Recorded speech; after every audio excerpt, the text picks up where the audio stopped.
North Korea looms over Rex Tillerson's first Asia trip. Tokyo/Seoul/Beijing, CNN. When Rex Tillerson was sworn in as U.S. Secretary of State, his boss said he would bring a clear ride focused to foreign affairs. He'll need it on his first trip to Asia. He landed in Japan late Wednesday local time, as tensions flare in the volatile region. North Korea's missile program is getting quicker and smarter, threatening the United States and its two key East Asian allies, Japan and South Korea. The latter is reeling after the ouster of its president. Tillerson will need to convince both that it's in their best interests to remain committed to the United States and its controversial missile defense system. However, his diplomatic skills will get their biggest test on the last leg of his trip when he becomes the first Trump cabinet member to visit China and seeks to tap the country's perceived leverage over the North Korean regime. Here, CNN's Asia correspondents detailed the challenges Tillerson faces on each stop. Japan. Tokyo, CNN. Tillerson's most pressing issue in Japan, like the region as a whole, is the growing nuclear threat from North Korea.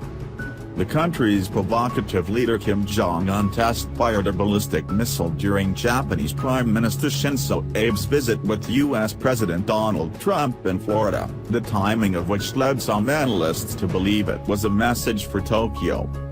And last week, when Kim launched 4 ballistic missiles simultaneously, North Korean state media implied the launch was practice for striking U.S. military bases in Japan, where around 52,000 U.S. service members are based.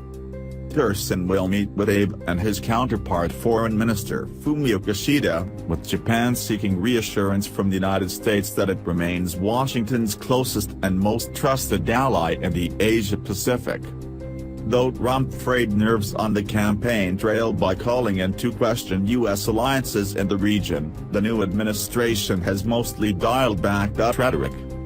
Tensions between Japan and the U.S., other big ally in the region, South Korea, could provide a challenge for Tillerson as he seeks to rein in North Korea. The Japanese ambassador was recalled from Seoul in January over a controversial statue depicting the comfort women who were forced into sexual servitude by Japanese forces before and during World War II. With theft, old-fashioned diplomacy, Tillerson has to find a way to encourage Japan and South Korea to resolve the issues so all three countries can focus on the growing threat Pyongyang poses to regional and global security. South Korea. Seoul, CNN. The main challenge for South Korean officials when Tillerson arrives is to convince him it's business as usual, when it's anything but. Park Chung-hee has just been ousted from office. The country is bitterly divided and the government has been effectively paralyzed since the corruption scandal broke months ago. But those holding the fort will work hard to get the assurances they want from the top U.S. diplomat. Tillerson will meet acting President Hwang Kyo-ahn for the first time and Foreign Minister Yoon Byung-se, whom he met in February at the G20 Foreign Ministers meeting in Bonn, Germany.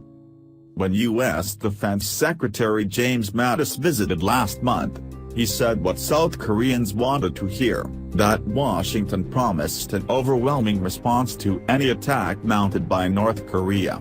Officials will be looking for statements along the same lines from Tillerson.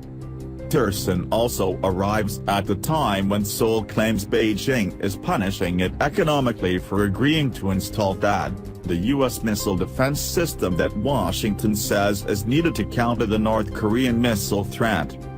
With Park now out of the picture, he'll also be seeking assurances that South Korea's new leader honors the agreement.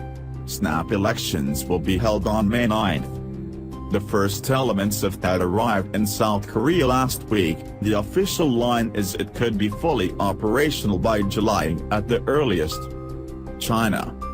Beijing, CNN. Tillerson's first priority during scheduled meetings in Beijing Saturday will be to iron out the details of a tentative Florida summit scheduled in April between Trump and Chinese President Xi Jinping.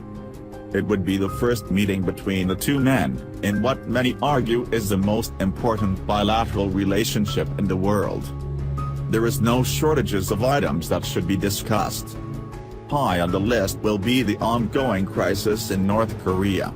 Since the beginning of 2016, 2 nuclear tests and dozens of ballistic missile tests have ratcheted up tensions on the peninsula. The Trump administration wants China to do more to curb the threat.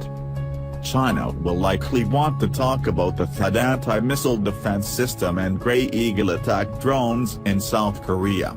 Beijing has expressed its strong disapproval of both, and Tillerson will likely leave China with that fact fully communicated.